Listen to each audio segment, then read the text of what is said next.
Dhimbel ni riwruok mar Azimio la Umoja kod mano mar Kenya Kwanza koro gikone ochwal e od bura nyinge ji magipuodho e lemo mag od bura ma Afrika ma Ugwe kata Iyala. Koro kaka Walter Nyambaga leronwa kwethgo koro rito ombulu ma ibiro bagi tarik 17 dweni mar yiero ji manok mabiro dhi e burano.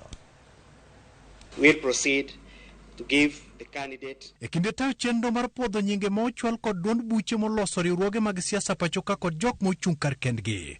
Listi mane dwarore ni mondo ochopi nyim karende mag od bura mamalo kod mano mar Senate. E chenro mane ota kod Karan Samuel Njoroge, kanyakla kod nyawadgi Jeremiah Nyegeye. Presented to us.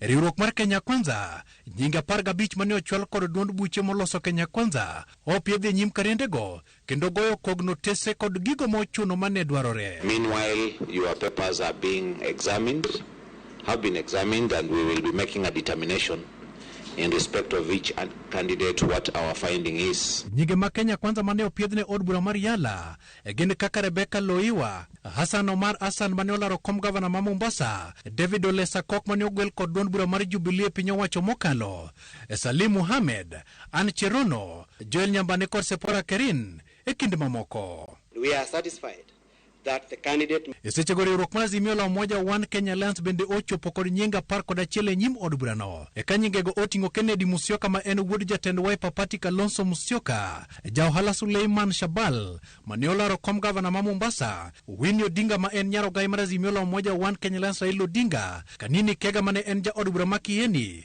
jagoro mar Jubilee Jeremiah Kione kod Justus Kizito, kanyakla kod Fatuma Gedi e kind mamoko. Jogo moyudo fungruok koro biro chako chenro mar seto ombulu e kind jo od bura ka giuso manifesto mag motelo ne yiero ma ibdhi bagi tarik 17 dweni. Also take this opportunity to confirm that the Kenya Kwanza Alliance has complied with the rules in terms of nomination and even in terms of gender balance.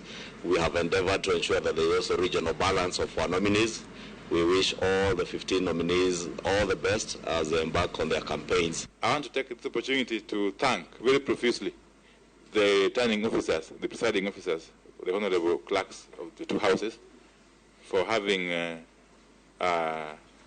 done this wonderful job in terms of processing our candidates in record time. Jok mochung' kar kendgi to thothgi ne othich oko bang' rem chopo kod seyi 1,000 mawuok e kar chung' od bura magiae, kata seyi 2,000 mawuok e kaunti magiwuokie. Amen mar manyo kura koro biro chuo chieng'. Eka wenge rango kwan mar ji 5 ma Kenya Kwanza golo kod ji 4 mago mag Azimio la Umoja.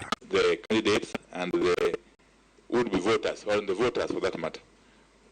And ultimately, when the final tally is taken on the 17th of November, may the best man or woman win. Gikone to chenro mar walo jogo mochwal nyinge gi kod duond buche ne od bura mar Yala ogike giko kaka ran mar od bura mamalo kod mano mar Senate okelo fungruok e kind jogo mak mana ni gin koda tich mapek mar seto ombulu e kind jo od bura motelo ne yiero tarik 17. Walter Nyambaga, Ramogi TV, Parliament Building, Nairobi.